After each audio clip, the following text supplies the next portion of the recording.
music and film icon whose life has been marked by dazzling triumphs, profound personal challenges, and a complex relationship with her legendary brother, Michael Jackson.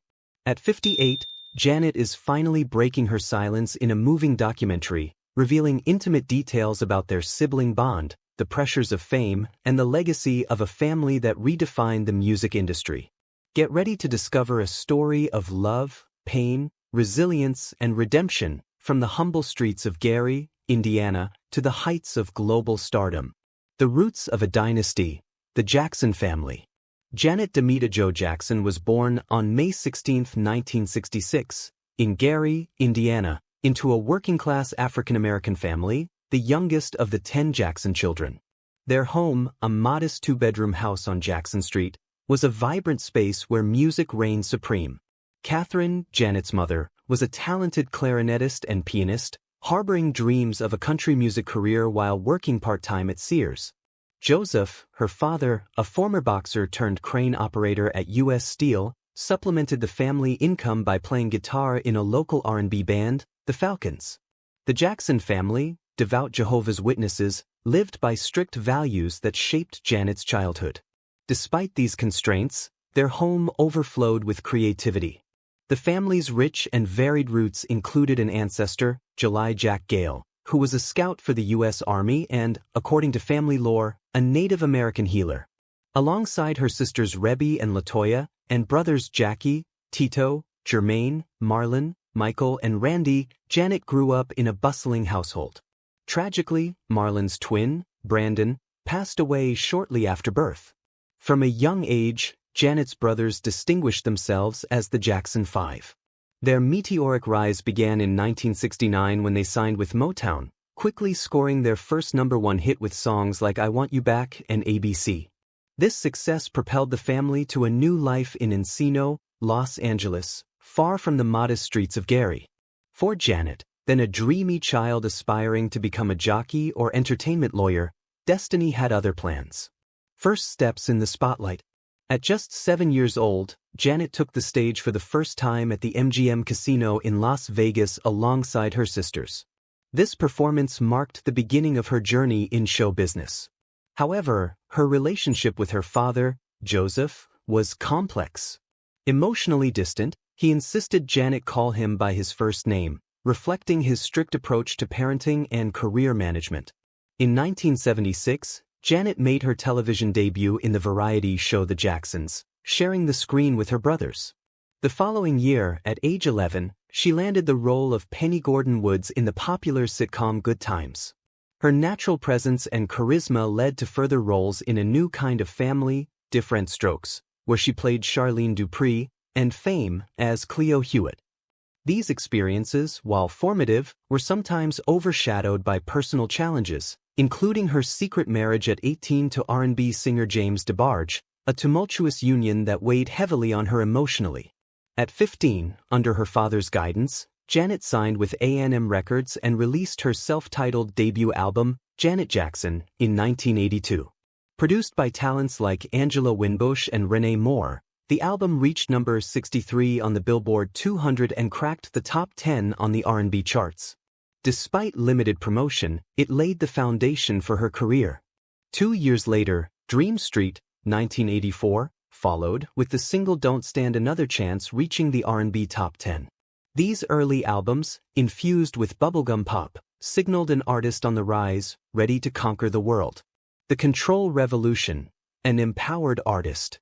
At 19, Janet made a bold decision that changed the course of her life. She parted ways with her father's management to forge her own path.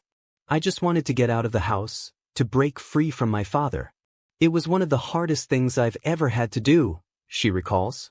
This choice marked a pivotal turning point. Partnering with producers Jimmy Jam and Terry Lewis, she gave birth to Control, 1986, an album that redefined her career and the music industry. In just 6 weeks, Control was crafted as a declaration of independence. Blending dance pop, R&B, hip-hop, and industrial influences, the album created a groundbreaking sound that appealed to both pop and urban audiences. Certified 5 times platinum, with over 10 million copies sold worldwide, Control topped the Billboard 200. Its 5 top 5 singles, including What Have You Done For Me Lately and Nasty, became anthems of empowerment. The track When I Think of You marked her first #1 hit. Control was not just a commercial triumph, it was a cultural revolution. Inspired by personal experiences, including an incident of street harassment where Janet had to stand up for herself, the album channeled a sense of self-defense and empowerment. Its music videos, with their captivating choreography, became staples on MTV, breaking barriers for Black artists in a rock-dominated lineup. As Kyle Anderson of Entertainment Weekly noted, the videos for Control solidified Janet's status as a pop icon, placing her alongside Madonna and her brother Michael. The album won 6 Billboard Awards, including Top Pop Singles Artist, and set a record with 9 American Music Award nominations. Its themes of empowerment and Black female pride resonated deeply, reshaping the pop landscape and paving the way for the new Jack Swing genre. Janet was no longer just the Jackson siblings' little sister, she was a force in her own right. Michael Jackson, The Cost of a Stolen Childhood. Like Janet, Michael Jackson grew up under their father Joseph's rigorous discipline. The endless rehearsals and pursuit of perfection shaped exceptional artists but came at a steep emotional cost. Michael, in particular, bore the weight of a sacrificed childhood. In a 2002 interview with Gold magazine he shared, "I grew up on stage, in clubs. At 7 or 8, I saw strippers, fights, drunken people. I saw adults acting like fools." These experiences left a lasting mark, leaving him feeling robbed of the simple joys of childhood. The Jackson 5, propelled by Michael's extraordinary voice, became a global phenomenon in the 1970s. From 1969 to 1974, they racked up 17 top 40 hits, including 6 R&B #1s, with songs like The Love You Save and I'll Be There. Their energy, infectious dance routines, and Michael's charisma captivated audiences. In 1976, the group, renamed the Jacksons after signing with Epic Records, continued to produce hits like Shake Your Body, Down to the Ground. But it was as a solo artist that Michael redefined music history.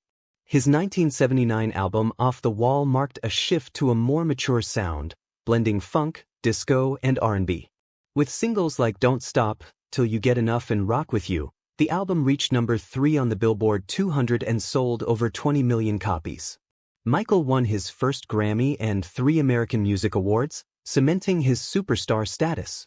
Unsatisfied, he aimed higher with Thriller, 1982, which became the best-selling album of all time, setting a new standard for pop music. A complex sibling bond. In her recent documentary, Janet offers an intimate look at her relationship with Michael, marked by deep affection but also by tensions. As children, they were inseparable, sharing a unique bond in their large family. Michael affectionately nicknamed her Dunk, a playful nod to her physique. But his teasing, sometimes harsh, hurt her deeply, calling her horse or cow. "I tried to laugh it off, but it hurt," Janet confesses. Their relationship grew strained as Michael's solo career soared. After Thriller, Janet sensed a growing distance. "Mike and I started going our separate ways. He wasn't as joyful anymore." The 1993 allegations of child abuse against Michael by Jordan Chandler intensified the strain. Janet, on the verge of signing a major Coca-Cola sponsorship deal, saw it collapse due to the controversy. "Guilty by association," she recalls bitterly. Despite this, Janet stood by her brother.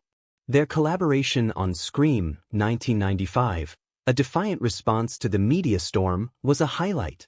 But the video shoot revealed cracks. Michael's team isolated her, filming their scenes separately. "They didn't want me on his set," Janet says, hurt by the orchestrated sense of competition. Though Scream was a global hit, it couldn't fully mend their fractured bond. Michael's struggles, vitiligo, health, and controversies. Michael's changing appearance fueled speculation. Diagnosed with vitiligo in the 1980s, his skin gradually lightened, causing depigmented patches. To even out his complexion, he used makeup and depigmenting creams, but rumors of intentional skin bleaching hurt him deeply.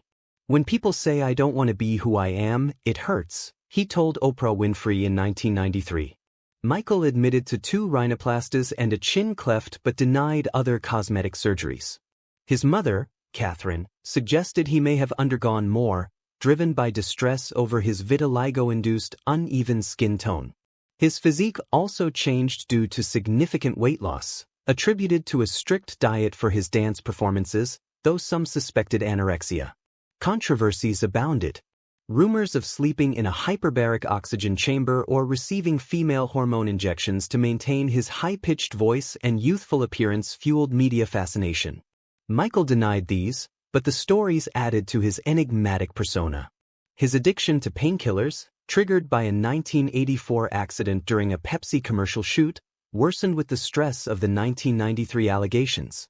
In 2009, as he prepared for his This Is It comeback tour, Michael succumbed to an overdose, leaving the world in shock. Janet's tribute, An Unbreakable Love. Michael's death in 2009 shattered Janet. At the 2009 MTV Video Music Awards, she delivered a poignant solo performance of Scream in tribute. In 2018, for Michael's 60th birthday, she reimagined the Remember the Time video. On Instagram in 2020, she wrote, "I miss you, big brother." Janet's grieving process has been slow and painful. In Paris, she spent a night watching Michael's videos, alternating between tears and laughter. "It was good for me, I needed it," she says. She has learned to embrace her loss while celebrating her brother's legacy. "I want his talent to live on in my heart," she declares, determined to honor his memory while moving forward. The timeless icon. Janet Jackson, through her musical triumphs and personal struggles, embodies resilience. From Control to her tributes to Michael, she has transformed pain into art, breaking barriers for Black women in music. Her story, intertwined with Michael's, is one of a family united by music but shaped by the challenges of fame. Thank you for joining us on Star Life. Which revelation surprised you the most? Share your thoughts in the comments and subscribe to stay updated with our next videos.